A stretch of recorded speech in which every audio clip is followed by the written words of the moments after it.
Olá, pessoal. Sejam bem-vindos ao nosso canal Reflexões e Caminho.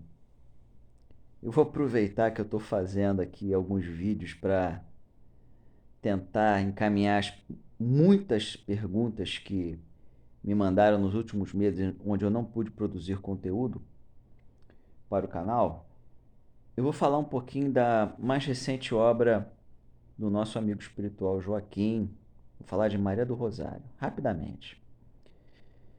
Maria do Rosário, eu começo dizendo, né? Maria do Rosário é a única obra até hoje que conta com o prefácio do Joaquim. Ele fez o prefácio. Né? Assim, quando acabamos, né? Eu vou fazer um texto de abertura desse livro. Porque é um livro de muito sentimento. É um livro que, durante o processo de psicografia, que foi um processo longo de ouvir, de visualizar, de não entender nomes e ele soletrar e eu falando da melhor forma possível, né?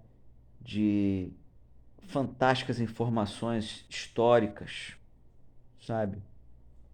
Da cultura dos primeiros negros que vieram, história brasileira. É um livro de muita sensibilidade. Tinha hora que eu, ouvindo a narrativa, assim, eu parava porque eu não tinha condição de escrever, dada a emoção. Situações dramáticas que as pessoas escravizadas passavam.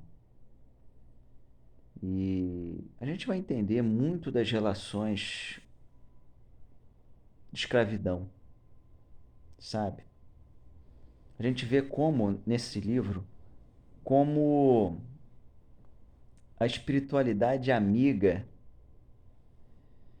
ela se adaptava à compreensão das pessoas, sabe? Como ela buscava se fazer entender, seja como enviada de Maria, por exemplo, seja como uma enviada das divindades africanas, por exemplo. A gente vê nessa obra, eu acho isso fantástico, o sincretismo religioso, sabe? A gente imagina muito o sincretismo da Igreja Católica com as religiões, no plural, né? Africanas naquele período, né? Mas, na verdade, pelo que a gente pode observar nessa obra, que é despretensiosa nesse ponto, né? O objetivo dela é a moralização, né? Que o sincretismo começa nos navios negreiros, também chamados de tumbeiros. Quando a gente vê um orando para Oiá, outro para Matamba, outro para Unira, e eles percebem,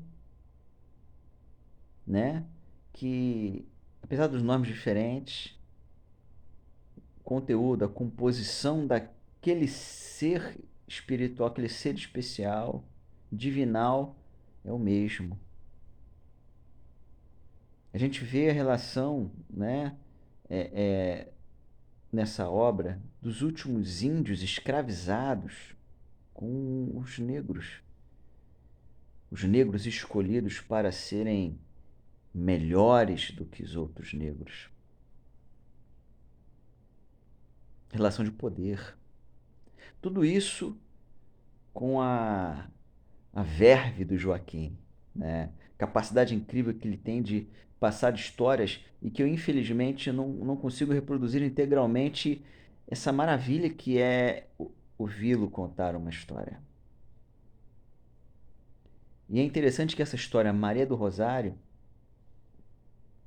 além de tudo isso, obviamente ela é baseada integralmente na doutrina espírita, toda ela. Não tem personagens convencionais, que não se passa num castelo europeu, não tem príncipes e pororó parari, né?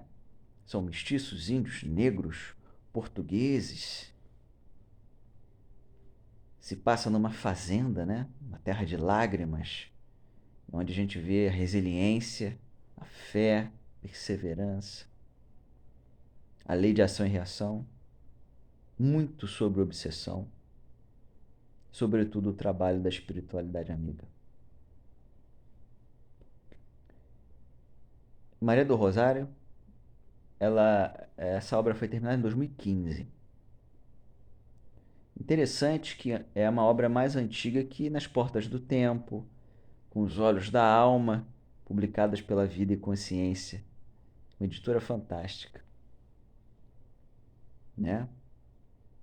Mas quando terminamos o seu Quincas, né, ele falou assim, ó, vai demorar para ser publicado, tá aí, né? Era o momento, vamos fazer o Portas do Tempo, né? E isso sempre me incomodou, pô. Escrevemos uma obra, era só para mim mesmo, né?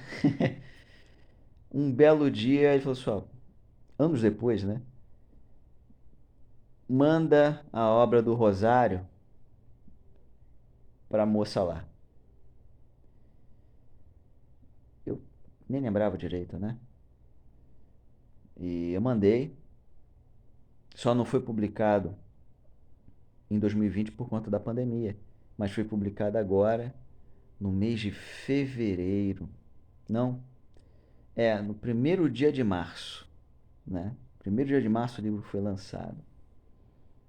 E tá aí, consolando, orientando, inspirando as pessoas, falando no bem, falando de como a doutrina espírita romanceada pode apresentar conceitos básicos, conceitos interessantes para o leigo, até mesmo para quem já conhece a doutrina espírita, de uma forma que fixa a informação, dá a referência, né? Claramente, claramente, do livro dos Espíritos, do livro dos Médiuns, da Gênese, céu e inferno. E claro, se não tiver o Evangelho segundo o Espiritismo, o velho nem fala comigo. Né? A gente vê isso bastante nas obras dele. E aí o trabalho prossegue, né? Já está lá tá no prelo, por assim dizer, Sansara, que é uma obra que se passa na Índia primitiva, né? Acho que 300 anos antes do Cristo. Uma obra incrível também, né? E da Índia a gente vê as relações da espiritualidade, a organização do astral com aqueles deuses todos, né? Claro, sempre pela ótica do espiritismo. E da Índia vai para a região, não sei se é os Balcãs, sabe? Num reino chamado de Ibéria, que não é Portugal. É lá mesmo, na meiuca ali da Europa, sabe? Nos dias do Cristo. É uma obra também cativante. E mais recentemente, o contrato está sendo firmado agora, é a Revolução de um Espírito. Escócia do século XVIII. Aprendi muito. Eu nem sabia, nem conhecia muitas das situações narradas no livro. Depois eu fiz uma pesquisa, sempre mando para um professor de história, né? Para um profissional, mando para um estudioso da doutrina espírita dar uma olhada, né? O Quincas ele fala isso. Manda para fulano, manda para ciclano, e eu mando, ele me dá o nome e eu tenho que me virar para descobrir o professor que é especialista, né? Em cima, dá trabalho, ele não facilita muito a minha vida, não. Mas essa Revolução do Espírito é uma obra incrível, porque fala muito da Escócia do século XVIII, das guerras, das relações humanas, os dramas, e vai desembocar no Brasil, começando nos anos 70, nos anos de chumbo, e avança pelos anos 80, AIDS, né? As revoluções culturais, sabe? As diretas. É um livro também poderoso, cativante, que toca a gente. É isso. Grande abraço. Maria do Rosário, hein? Só para informar, eu não fico com nenhum real, tá? É tudo para toda a parte que me confere vai para comprar feijão, arroz, macarrão para aqueles que precisam. E eu direciono a instituições reconhecidamente como filantrópicas, tá? Essa essa é a minha atividade.